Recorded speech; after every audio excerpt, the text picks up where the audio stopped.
ভালোবাসা, ভ্রাতৃত্ব ও সৌহার্দ্যের বার্তা নিয়ে বীরভূমের ময়ূরেশ্বরে পালিত হলো রাখি বন্ধন উৎসব। ময়ূরেশ্বর ২ নম্বর ব্লক যুব কল্যাণ দপ্তরের উদ্যোগে এবং বীরভূম জেলা তথ্য ও সংস্কৃতি দপ্তরের সহযোগিতায় এই বিশেষ কর্মসূচির আয়োজন করা হয়। রাখি বন্ধন উপলক্ষে ময়ূরেশ্বরের হাটতলা থেকে শুরু হয় একটি বর্ণাঢ্য র্যালি।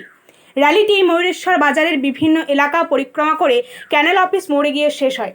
র্যালিতে অংশগ্রহণকারীরা সাধারণ মানুষের সঙ্গে রাখি বন্ধনের শুভেচ্ছা বিনিময় করেন এবং ভাই বোনেদের হাতে রাখি পরিয়ে দেন। এই কর্মসূচির মূল লক্ষ্য ছিল রাখির বন্ধনের মাধ্যমে সমাজে পারস্পরিক ভালোবাসা, ভ্রাতৃত্ব, সৌহার্দ্য ও সম্প্রীতির বার্তা ছড়িয়ে দেওয়া। র্যালি চলাকালীন পথ চলতি সাধারণ মানুষ থেকে শুরু করে বিভিন্ন বয়সের ভাই বোনেদের হাতেও রাখি পরিয়ে দেন আয়োজকরা।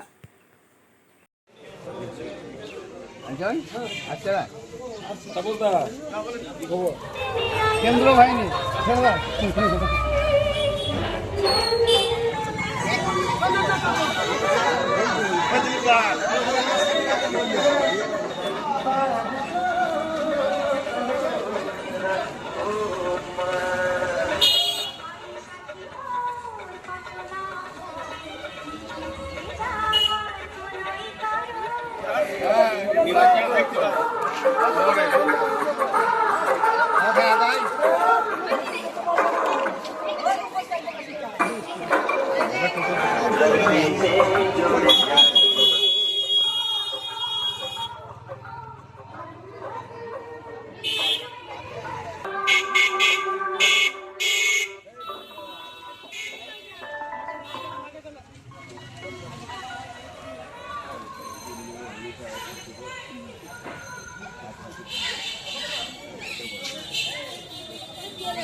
এদিকে তোমরা মুখ ঘোরাও, খানবাবু তুমি কি